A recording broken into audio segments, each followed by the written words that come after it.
जय हिंद दोस्तों स्वागत है आपका आपके अपने YouTube चैनल ज्ञानदेह होस्ट में। और इस वीडियो में मैं आपको बताने वाला हूं Indian army SSC technical man and women online form 2022 के बारे में कि कैसे आपको ये फॉर्म फिलअप करना है। तो आप इस वीडियो को देखते रहिए, मैं आपको इसके बारे में पूरी जानकारी देने वाला हूं एलिजिबिलिटी से लेकर के फॉर्म फिलअप तक, जिससे कि आप इस फॉर्म को बिना किसी मिस्टेक के भर पाओगे। तो चलिए दोस्तों शुरू करते हैं।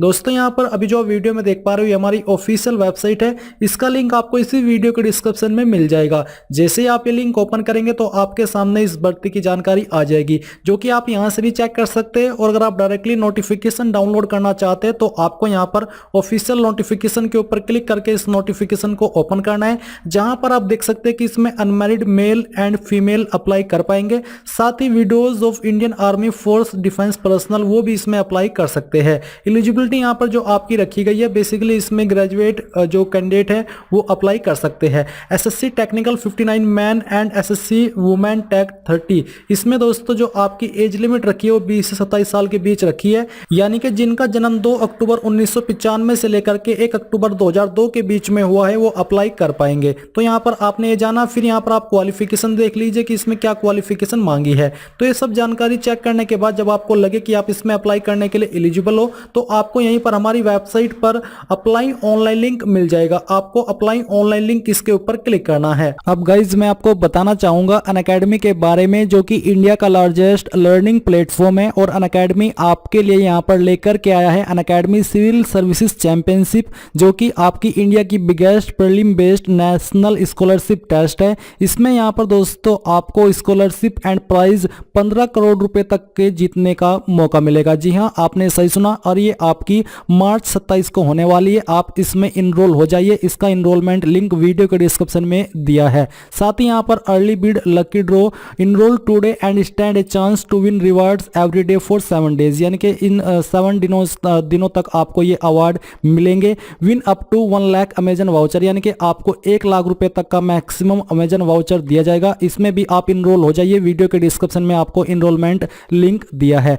Great discount on 18th month combo, यानी कि जो 18 मंथ का कॉम्बो है इसके ऊपर आपको काफी बड़ा डिस्काउंट मिल रहा है। यहां पर आप देखेंगे कि flat 22% of with plus combo, और साथ ही आपको यहां पर 10% की एक्स्ट्रा छूट मिलेगी जब आप मेरे कोड AMZAD10 का इस्तेमाल करेंगे। ये कोड इस्तेमाल करना बिल्कुल भी मत भूले अगर आप 10% की एक्स्ट्रा छूट चाहते हैं। बाकी के यहाँ पर भी कोर्सेज अवेलेबल है जिन पर काफी छूट मिल रही है, जो कि आप यहाँ पर देख सकते हैं। तो आपको क्या करना है, आपको जल्दी से वीडियो के डिस्क्रिप्शन में जो लिंक दिया है उसका इस्तेमाल करके इसको आज ही परचेज कर लेना है। कोई सवाल कोई डाउट हो तो आप इस नंबर के ऊपर कॉल करके जानकारी ले सकते हैं। जाइए ज्वाइन कर लीजिए। ओपन करने के बाद आप यहाँ पर होम पेज से चेक एलिजिबिलिटी के ऊपर क्लिक कीजिएगा। इसके ऊपर क्लिक करने के बाद यहाँ पर दोस्तों आपको अपनी डेट ऑफ बर्थ सिलेक्ट करनी है। जो भी आपकी डेट ऑफ बर्थ है वो यहाँ से आपको सिलेक्ट करनी होगी। ये सिलेक्ट करने के बाद यहाँ पर आपको अपना जेंडर चूज करना है। फिर यहाँ पर क्वालिफिकेशन में आपकी जो क्वालिफिकेशन है वो आपको सिलेक्ट कर लेनी है। इसके बाद क्या आपकी जो क्वालिफिकेशन है वो कर ली है या फिर पास कर चुके हो, तो यहाँ से मैं पास के ऊपर क्लिक करता हूं।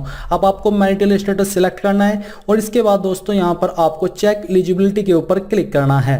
चेक एलिजिबिलिटी के ऊपर क्लिक करने के बाद नीचे आप यहां पर देखोगे कि आपका लिंक एक्टिवेट हो चुका है। तो आपको क्या करना है, आपको इसके सामने अप्लाई के ऊपर क्लिक करना है। अब आपके सामने कुछ इंस्ट्रक्शंस आ जाएंगे, आपको यहां पर नीचे रजिस्ट्रेशन के ऊपर क्लिक करना है। इसके बाद यहां पर आपको इनको स्क्रॉल करते हुए नीचे आकर के कंटिन्यू के ऊपर क्लिक करना है।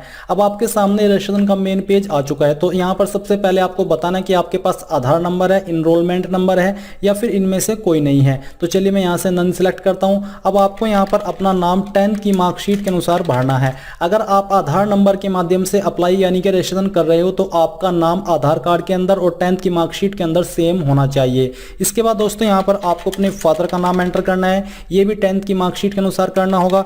अपनी माताजी का नाम एंटर करना है। आपकी जो भी डेट ऑफ बर्थ है वो सिलेक्ट कर लेनी है। ईमेल आईडी यहाँ पर एंटर करनी है, मोबाइल नंबर डालना है और डालने के बाद इन सभी को वेरीफाई करके सबमिट के ऊपर क्लिक करना है। इसके बाद दोस्तों आपके सामने ऐसा इंटरफेस आ जाएगा करेगा, जो भी आपकी ईमेल आईडी है उसके ऊपर एक ओटीपी गया होगा, वो ओटीपी यहाँ पर आपको एंटर करना है और जो कैप्चा कोड आप यहाँ पर देख पा रहे हो ये आपको यहाँ पर फिलअप करना है। देन आपको सबमिट के ऊपर क्लिक करना है। यहाँ पर मैं आपको ये भी बताना चाहूंगा कि जो आपकी ईमेल आईडी के ऊपर ओटीपी जाता है, कभी कभी ये वक्त ले लेता है, काफी बार ट्राई करने के बाद भी नहीं जाता और कभी कभी फर्स्ट टाइम में ही चला जाता है। तो अगर आपके सामने ऐसा एरर आ रहा है तो आपको कुछ टाइम के बाद रजिस्ट्रेशन करने की कोशिश करनी है। जब आपको ओटीपी मिल जाए तभी आप आगे बढ़ पाएंगे। तो सबमिट के ऊपर क्लिक करने के बाद जो आपको आगे की जानकारी फिल करनी है वो भी देख लीजिए। सबमिट के ऊपर क्लिक करने के बाद आपके सामने ऐसा इंटरफेस आ चुका है जहां पर कुछ जानकारी आपकी फिलअप है और कुछ जानकारी आपको भरनी है। तो जो आपका जेंडर है वो यहां से आपको सिलेक्ट कर लेना है। फिर यहां से आपको अपना मैरिटल स्टेटस भी सिलेक्ट करना होगा।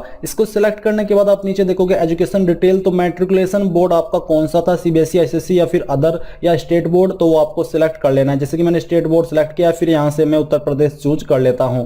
मैट्रिकुलेशन 10th सर्टिफिकेट यानी कि जो आपका 10वीं है और जो सर्टिफिकेट नंबर उसका होता है वो यहां पर लिख दीजिए। अगर आपकी मार्कशीट के ऊपर सर्टिफिकेट नंबर नहीं है तो आप 10th का रोल नंबर भी यहां पर दे सकते हैं। इसके बाद आपको यहां पर जो आपकी 10th की मार्कशीट है उसका सर्टिफिकेट भी यहां पर अपलोड करना है, जो कि 200 केबी के अंदर रहना चाहिए। एलिजिबल क्वालिफिकेशन यानी कि कौन सी क्वालिफिकेशन से आप इस पर एलिजिबल हो अप्लाई करने के लिए, वो आपको सिलेक्ट कर लेना है। बेसिकली जो भी आपकी क्वालिफिकेशन है, स्टेटस यहां से चूज कर लीजिए। फिर दोस्तों यहां पर आपको इस तरफ आना है और यहां पर आपको नीचे की तरफ आकर के एक सिक्योरिटी क्वेश्चन चूज कर लेना है, जो कि आपको तब काम आएगा जब आप अपना पासवर्ड भूल जाओगे और आप इस क्वेश्चन का आंसर देकर के उसको रिकवर कर सकते हो। इसके बाद दोस्तों यहां पर आपको एक पासवर्ड डाल देना है जिसमें कि small word, capital word, digit और स्पेशल कैरेक्टर होना चाहिए। जो भी पासवर्ड आपने डाला है उसको डाल करके कंफर्म कर दीजिए और ये कैप्चा कोड यहां पर फिलअप करके जितनी भी जानकारी आपने भरी है इन सभी को चेक करने के बाद आपको सेव के ऊपर क्लिक करना है। सेव के ऊपर क्लिक करने के बाद आपके सामने यहां पर एलिजिबिलिटी का पेज आ जाएगा। अब आपको क्या करना है, आपको यहां पर नीचे जो अप्लाई का लिंक दिया जा रहा है इसके ऊपर क्लिक करना है। इसके ऊपर क्लिक करने के बाद इस तरह से इंस्ट्रक्शंस आ जाएंगे, आपको यहां से इनको कंटिन्यू करना है।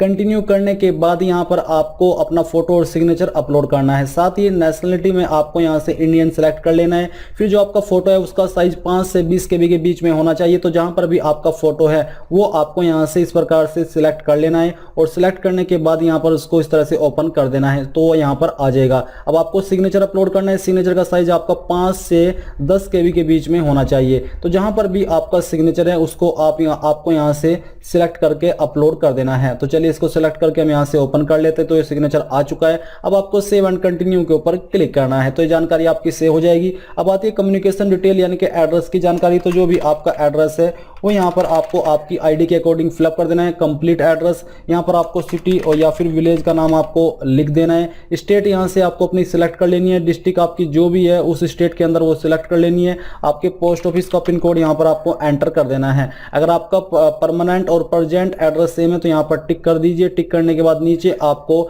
सेव एंड कंटिन्यू के ऊपर क्लिक करना है। अब आती है एजुकेशन डिटेल। तो यहाँ पर टाइप ऑफ स्कूल आपको सिलेक्ट कर लेना है। इनमें से अगर कोई है तो चूज कर लीजिए, नहीं तो अदर्स के ऊपर क्लिक कर दीजिए। इसके बाद दोस्तों यहाँ पर आपका है रोल नंबर ऑफ 10+2 यानी कि 12th का या फिर डिप्लोमा का जो रोल नंबर है वो यहाँ पर आपको लिखना होगा। ये लिखने के बाद नीचे आता है अदर। तो आपको यहाँ पर अदर स्कूल जो बेसिकली आपने सिलेक्ट किया उसका नाम आपको एंटर करना है। तो चलिए हम यहाँ से इसको एंटर कर देते हैं।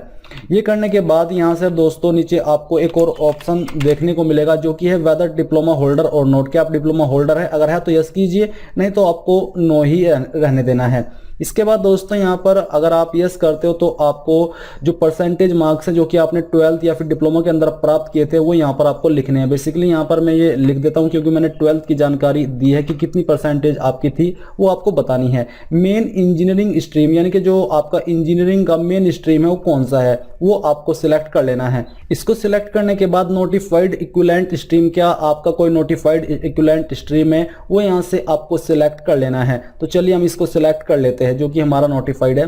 फिर यहाँ पर आता है date of joining engineering course की, यानी कि कब आपने जो आपका इंजीनियरिंग का कोर्स है वो ज्वाइन किया था वो आपको यहाँ से जो सिलेक्ट कर लेनी है। फिर यहाँ पर कब आपने अपना ये कोर्स कंप्लीट कर लिया था वो आपको सिलेक्ट करना होगा। तो चलिए यहाँ से हम इसको इस प्रकार से सिलेक्ट कर लेते हैं।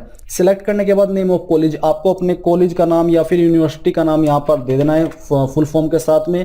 नेम ऑफ यूनिवर्सिटी, अगर आपने डायरेक्टली अपनी जो ये कोर्स है वो यूनिवर्सिटी से किया है तो आपको दोनों दोनों में यूनिवर्सिटी का नाम ही दे देना है। टाइप ऑफ यूनिवर्सिटी क्या थी वो आपको सिलेक्ट कर लेना है और फिर आपको स्टेट यानी कि कौन सी स्टेट के अंदर आपकी यूनिवर्सिटी लोकेटेड थी वो आपको सिलेक्ट कर लेनी है। तो यहाँ पर दोस्तों आपको दोनों फॉर्मेट दिए जा रहे हैं। अगर आपने सेमेस्टर वाइज पढ़ाई की है तो सेमेस्टर वाइज यहाँ पर आप नंबर दे दीजिए, अगर ईयर वाइज की है तो आप यहाँ पर ईयर वाइज दे सकते हैं। जैसे कि अगर आपने सेमेस्टर वाइज की है तो आपको semester first, semester 2, semester 3 total marks डालने होंगे, उसमें आपको कितने नंबर आए थे वो डालने होंगे। अगर आपने ईयर वाइज की है तो आप ईयर वाइज का ही कॉलम का इस्तेमाल करेंगे, सेमेस्टर का इस्तेमाल नहीं करेंगे। जैसे कि यहाँ पर मैं टोटल मार्क्स 100 डाल देता हूँ और उसमें से आपको कितने आए थे वो आपको यहाँ पर लिख देना। ये मैं आपको एग्जाम्पल के रूप में बता रहा हूँ। इसके बाद आपको जो आपका सेकंड ईयर है उसमें कितने आए थे वो भरने। तो इसी प्रकार से आपको इन नंबर्स को भर लेना है और फिर आपको कैलकुलेट के ऊपर क्लिक करना होगा। कैलकुलेट करने के बाद आप देखोगे कि आपके यहाँ पर परसेंटेज और cumulative of percentage marks scored वो आ चुके हैं। अब आपको यहाँ पर सेव एंड कंटिन्यू के ऊपर क्लिक करना है। इसके ऊपर क्लिक करने के बाद एसएसबी की कुछ जानकारी है। अगर आपने एसएसबी का कुछ आपके पास डिटेल्स है तो आपको यस करना है, नहीं तो आपको सिंपली नो कर देना है अगर आपने एसएसबी के अंदर पार्टिसिपेट नहीं किया है। अगर आपने किया है तो यहाँ पर आपको जो आपका एंट्री है वो सिलेक्ट करना होगा, लोकेशन चूज करनी होगी और जो आपका ईयर एंड मंथ है वो आपको सिलेक्ट करना होगा। मैं यहाँ पर नो कर देता हूँ क्योंकि आप फ्रेशर है तो आप यहाँ पर नो कर दीजिए एंड सेव एंड कंटिन्यू के ऊपर क्लिक कर दीजिए। अब आपके सामने आपके फॉर्म का प्रीव्यू आ चुका है जहां पर आपके द्वारा भरी गई सभी जानकारी को आप वन लास्ट टाइम कंफर्म कर सकते हो और यहाँ पर टिक कर दी के आपको सबमिट के ऊपर क्लिक करना है। आपको बोला जा रहा है कि download button will appear below this page 30 minutes after closing of online application, यानी कि जब ये ऑनलाइन एप्लीकेशन क्लोजिंग होगी उसके 30 मिनट पहले 30 मिनट बाद आपको यहाँ पर जो आपके फॉर्म का पीडीएफ है वो डाउनलोड करने का लिंक मिल जाएगा और जो आपका एडमिट कार्ड है वो भी आपको ऑनलाइन ही ट्रांसफर कर दिया जाएगा। आपको रोल नंबर यहीं पर जानकारी मिल जाएगी। आपको बोला कि the changes in edit mode will take effect only after clicking on submit button, roll number will not be generated for application not finally submitted, यानी कि जो फाइनली सबमिट नहीं होगी फॉर्म उनको रोल नंबर जनरेट नहीं किया जाएगा और जिनके पूरी तरीके से सबमिट होंगे उन्हीं को जनरेट किया जाएगा। तो ये सभी जानकारी कंफर्म करने के बाद आपको नीचे यहाँ पर सबमिट के ऊपर क्लिक करके यहाँ से ओके कर देना है। ओके करने के बाद आप देखोगे your application has been successfully submitted, आपको यहाँ से ओके करना है। हिस्ट्री ऑफ एप्लीकेशन में जाकर के आप यहाँ से अपने फॉर्म का स्टेटस भी चेक कर सकते हो। तो इसी प्रकार से आप लोग Indian army SSC technical online form को भर पाओगे।